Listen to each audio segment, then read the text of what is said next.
146 சங்கீதம் 5 யாக்கோபின் தேவனை தன் துணையாக கொண்டிருந்து தன் தேவனாகிய கர்த்தர் மேல் நம்பிக்கையாயிருக்கிற மனுஷன் பாக்கியவான். பிரியமானவர்களே, இந்த வசனத்தில் நமது ஆண்டவராகிய தேவனின் திருத்துவத்தை காண்கிறோம். யாக்கோபின் தேவன் தேவன் கர்த்தர் என்று, ஆவியானவராகிய தேவன் பிதாவாகிய தேவன் கர்த்தராகிய தேவன் என்று கூறப்பட்டிருக்கிறது. ஆவியானவரை மட்டும் பெரிதுபடுத்தி அல்லது கர்த்தராயிருக்கிற நமது ஆண்டவராகிய இயேசு கிறிஸ்துவை மாத்திரம் பெரிதுபடுத்தி அல்லது யெகோவா தேவன் என்று அவரை மாத்திரம் பெரிதுபடுத்தி ஜனங்கள் மத்தியிலே குழப்பத்தை உண்டாக்குகிறவர்கள் உண்டு.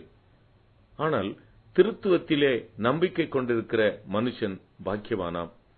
நமக்கு துணை நிற்கும்படி, தேற்றரவு பண்ணும்படி, உதவி செய்யும்படி, ஆலோசனை தரும்படி, நமக்காக யாவையும் செய்து முடிக்கும்படி, நம்மோடு எப்போதும் இருக்கும்படி கொடுக்கப்பட்டவர்தான் பரிசுத்த ஆவியான தேவன்.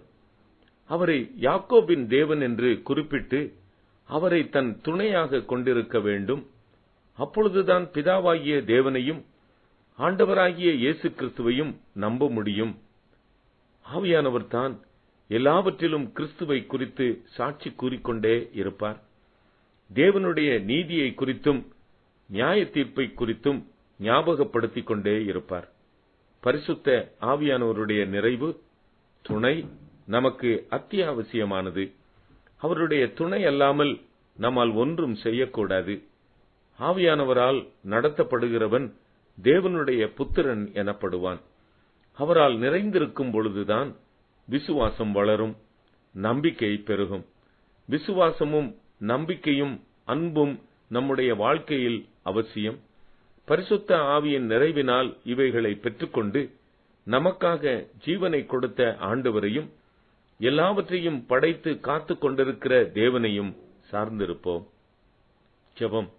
எங்களை படைத்து மீட்டு ஆட்கொண்டு வருகிறவரே, உமக்கு எந்நாளும் ஸ்தோத்திரம் உண்டாவதாக. ஆமென்.